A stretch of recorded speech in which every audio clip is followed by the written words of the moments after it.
Hello everyone, sorry for the late vid.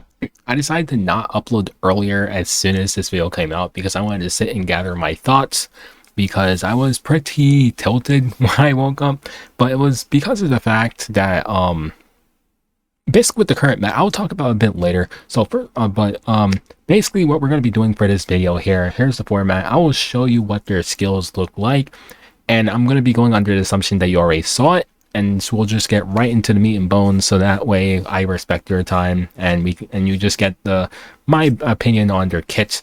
If you want a more in-depth analysis, I will be linking Sue's video in the description and the comment section.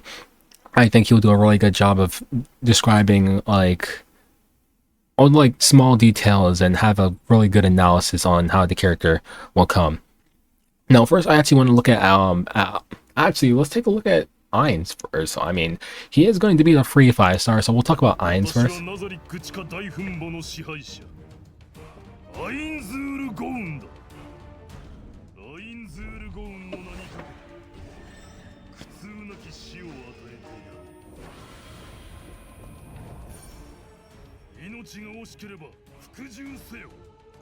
Pretty dang good if I say so myself. So let's take over from here. So his base stats look pretty alright. I think he does have a lot more defense for mages. His HP is meh, and he has good speed, okay attack, and he has effectiveness and effect resistance. Now, this here is kind of odd, but it kind of matches when you look at his kit, I guess. But the speed is pretty good, but it really depends, because if we take a look at his S3 here, death sentence, right? At the start of someone's 12th turn, deals 50k to the bearer. And this also includes anyone's turns on the battlefield. Because this is anyone's turns, this includes your teams as well as your opponent's teams. So playing him in the aggro comp could work, but the biggest problem, and of course you can't spam this because it's unaffected by cooldown decreases, because if you had someone like Lyle on the team or Prosaic Candlestick, then you start spamming this all over, and then you just have taking time bombs all over the battlefield. But this is great, and I think it could be played in that aggro comp, but the biggest thing is that this guy has a very strong weakness of being able to get absolutely nuked by every single light unit in the game. He takes additional damage from light units.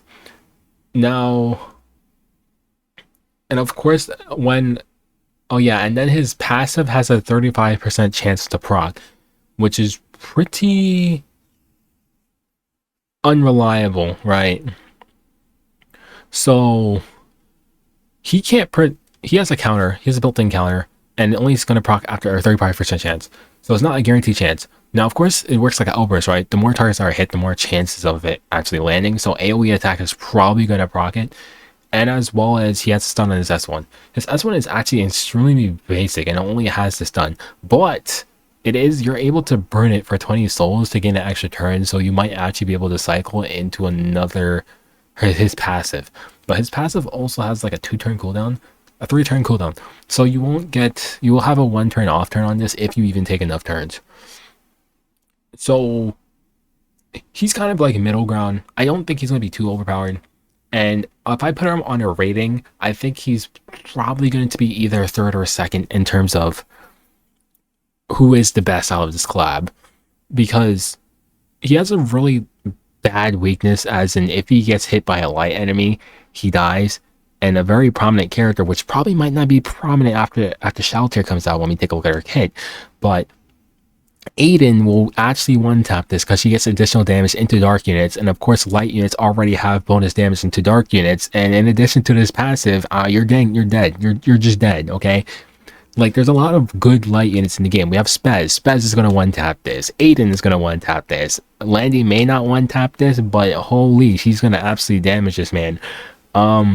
LQC got buffed. She's gonna freaking nuke this man. Like, there is a lot of light units that are high damaging and will actually nuke this man. So, but if you are able to pull off a control comp with him, or if you're able to aggro down your other team fast enough so that you take enough turns to proc his S3, there is a guaranteed chance that he may be usable. But the passive is really huge, and of course he won't get this barrier and this counter attacking stance but without getting a hit, and it's a 35% chance. Now, of course, you're probably just going to build them bulky with speed. I don't see it. There's no reason to build them any other way. You shouldn't build them on damage, especially when he has 50k fixed damage on his S3. But another thing to note is that his S3 can be resisted. There's no FRES built into it, or ignore FRES, which is honestly a great thing because, but at the same time, I'm fine with it not ignoring a FRES because there's too many of that in the game, in my opinion. But because it doesn't ignore FRES, there's a chance that this gets resisted, and if this gets resisted, Ainz now turns into an absolute dead unit that doesn't do anything, and you can't even shorten the cooldown to Laya. So if you do resist this, it's pretty much a dead unit on your team. So for that reason, he's probably third in terms of usability in this collab. So that will be it for Ainz. I don't think there's really much else to talk about him. He has a free unit. Well, yeah, we can talk about his artifact. I can't forget that. His artifact is pretty much only usable on him. It gives F res, and every time you get attacked, it gets lowered, like Bastion of Hope. It's whatever, you know. It works for him. I think you'll probably be better off if you have the stats already, running Abyssal Crown so you can fish for stuns to control the other team, so you can keep him alive, or maybe some other like Proof of Valor to keep him alive, something else. But if you need to run this to keep his F-res up so he doesn't get controlled, I think that's good. But that'll be it for Ainz. Next up, we will talk about Albedo. Now, Albedo was, I don't know how she to feel about her, but we'll take a look here.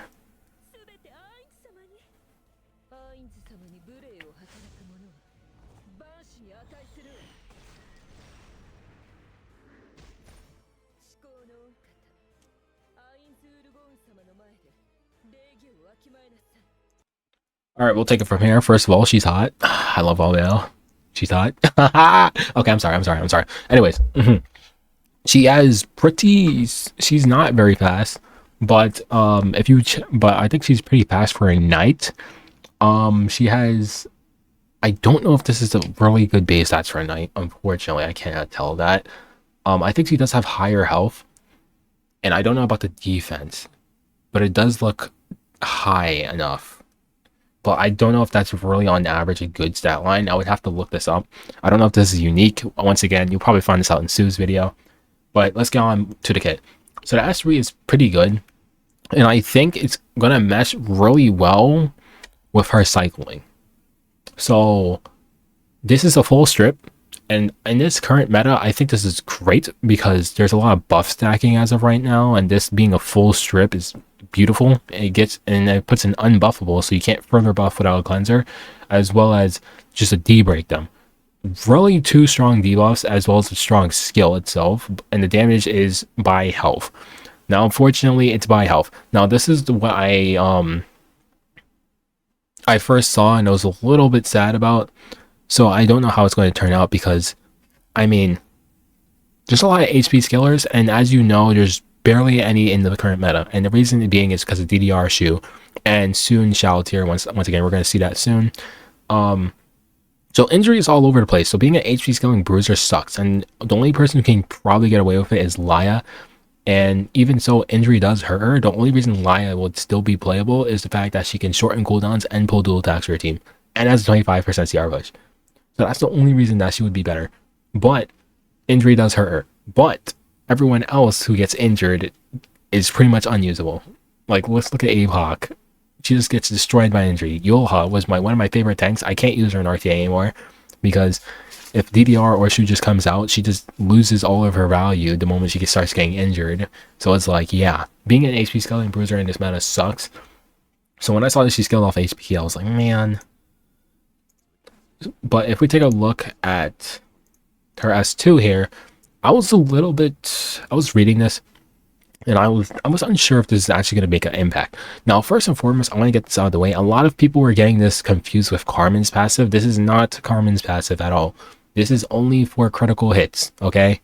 This is Adamant Shield, and it's better than Adamant Shield. I'm pretty sure Adamant Shield is only at 15%.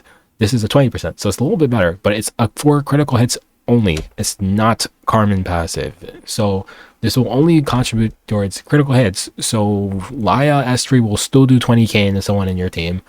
So this does do pretty well into Gala. I think. But if you look at the damage here when they showcase this passive, let me just. If you look at the like the S3 that crowd takes from this Gala, it literally still does 25k, and this is pretty much average Gala damage. And if you already know, it's probably going to be even higher for an actual player's Gala, because Gala literally one taps usually through adamant a lot of the time, or at least does so much that you're practically dead, or just straight up kills you through it. It's bizarre. Gala is just annoying. And then we have other units like Leica, who will probably one tap through it. Strays, who's an AoE hit, and it's probably just going to do a lot of damage to kill your mid, because they're getting the damage share as well as the damage to themselves. So a lot of these nukers really, and also Hwa-Young, right? Hwa-Young doesn't even do a critical hit, so she's probably still going to do a ton of damage to whoever's being hit. Which is the real downside about this, is that these nukers are so good that I don't know how much it's going to do into them. Now, as for like regular standard matches, I think the critical hits are fine. And to cleave, maybe. Now, I say maybe into cleave because if we look at their second part of the passive, when they do suffer a critical hit, she counterattacks, and this attacks all enemies and increases her speed. Now, I really don't know how good this is going to be. I have to wait, because one buff is meh. And the reason why I thought I wasn't so sure about this passive is because there's no real punishment value for faster players. I'm a turn 2 player, right? So I'm thinking, how does this punish a faster player? And it doesn't. It really doesn't. I mean, it helps her cycle, I guess, but it dispels one buff. And depending on what the buff is, it could be good, it could be meh. So it really just depends. But I could see it being good for aggro players in a way, because if we look at Carmen users, it would kick strip off immunity. But otherwise, I don't really see how much of an impact this would make other than giving her a speed buff. And of course, the actual damage from this, let me look at this again. I don't know if it's actually that good. Yeah, the damage from it doesn't even look that high. So it doesn't look like it's going to even do a lot of damage. So I guess it's just to strip the boss. But yeah, it looks a little bit underwhelming. I could see how it works. I don't know how good it's going to be. Now, I don't know if she's going to function as an Arius tank. I don't know if she's going to function as a damage tank, because she does have her artifact feels like it's damage. Like if we go to her S1, she does get additional damage based off her health. So she does have some damage, and she has really good cycling with 20% CR. And if we look at her artifact, it functions just like a Senya arty. So you get the additional damage based off of HP. So now we have an HP scaling one. So you can put this on Delian. You can put this on your Harrowell. Who, I don't know, who knows. Now you have damage Harrowell. So it's honestly, you could put this on Charles, maybe. Give him some partial HP scaling. Who knows, man. You can put this on a lot of people. But overall, I'm just saying, I don't know how good Albedo will be. I don't know if she's going to really be a replacement for a mitigation tank, or she'll just be like a supporting unit to use on the side. Like for instance, Sharon is a Soul Weaver, but you're not really using her as a Soul Weaver, right? Now you could put her on Celestine so she can heal, but if you don't have her on Celestine, then maybe it'll be okay to run another Soul Weaver like Lulucar adjacent to her, so you can actually have someone who can heal your team. So she can function maybe like that, so she can just be a supporting tank rather than a mitigation tank. But I think I don't know, because it's just because of the nukers and the injury that's in the meta. I'm just gonna keep it as she may be good, or she may be a little underwhelming. It really just depends on how this will turn out. I'm not gonna say she's bad though, because we all know how Karina turned out. We all said she was okay on paper, and then when she first came out, people were underestimating her damage, and then after a couple weeks or a couple days, people realized how broken she was, because she was so hard to kill and also absolutely destroyed cleavers. So I will leave it at that. Now, I will say the one benefit of Albedo is she has a really quick cycling, and she decreases the cooldown of her S3 by 2 turns. So that means she can end up cycling her S3 really a lot, and maybe landing a lot of D-breaks, and maybe potentially doing a good amount of damage to those targets. So maybe she'll be a pretty good or more aggressive version of Carmen, I guess. But I hope she's good. She's going to be the unit I'm building, because that's a turn 2 player. But let's get into the winner of this collab, Shalltear.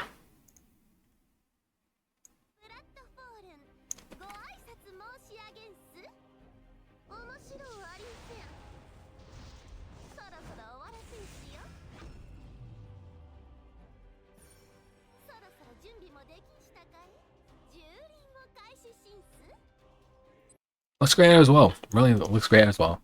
Now, Shalltear is absolutely nutty, I must say. She's a warrior. She has decent attack. Bulk stats are okay, but if you look at her passive, it doesn't really matter. She is really fast for a warrior, and she has starting called crit chance, and she has crit chance imprint. Oh my goodness. What a whale unit. Her passive is nuts. She has cockroach passive, so you can't one-tap her.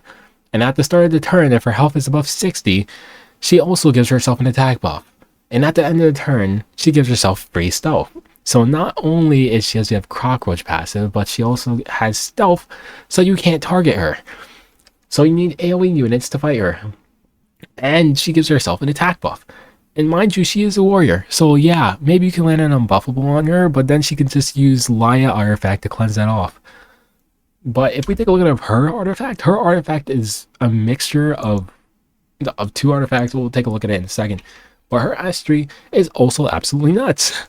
It dispels all buffs at the end of the enemy before attacking. You will see this when I show you the attack on Aiden. It has a 100% hit chance. Invasion units are dead. And once again, you'll see how dead they are in a second. But it also ignores F-Res as long as their attack is lower than hers. And mind you, she will always have an attack buff at the start of her turn as long as she has higher attack than them. So more likely than not, she is going to ignore ER, and she's going to absolutely dispel all buffs and just absolutely hit that unit. So if we look at how much damage she did to this Aiden here,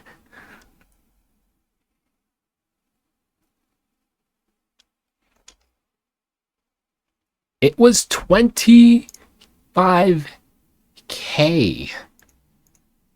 And it doesn't say anything about ignoring damage sharing. And actually, if you see here, she didn't have escort. There was no escort here. Okay, cool. But there's no escort. But the fact that she did 25k on a hit is nuts. It's nuts.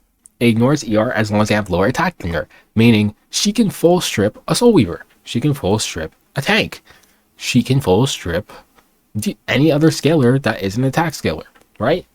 And she has an attack buff at the start of her turns. So more likely than not, she can maybe strip some other units like Candy, right? As long as their attack is lower than hers, she will ignore ER and strip those buffs.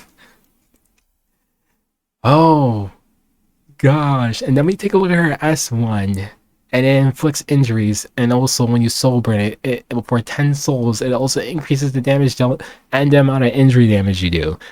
And as a fire unit, that means she is net positive into Laya, because Laya can't one-tap her. And also, she injures Laya, so she does less damage. Holy.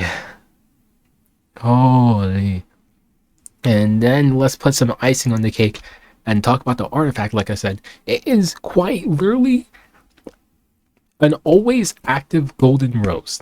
Now the damage increase I think is lower than golden rose. I think golden rose is 22% above, and if you are lower on health, you get that 22% to get contributed to your health value. This is an always activated version of it that gives less damage bonus, but it's always activated, so you will always get your damage increase, and you will always get health back as long as you attack. This is nuts. Now unfortunately, this is only for a single target attack, but I mean, this is basically a golden rose for single target attacks that's always activated. What, dude? She is the winner of this collab, no doubt about it. I'm just scared of this unit myself. I don't want to play against it. Faster unit, aggro is already on the rise. It's probably at its all-time high. And it feels bad to be a turn 2 player right now without getting absolutely just blown up or just outspent most of the time. So trying to fight this unit as a turn 2 player, I already know is going to be a problem. aggro players are going to use her, and she's going to absolutely make me feel miserable. But she is a good unit, nonetheless. Anyways, that is it. I will link Sue's video. He actually separated his. I just decided to put mine together just to get it one and done in a way. I'll see you guys. It was nice talking to you.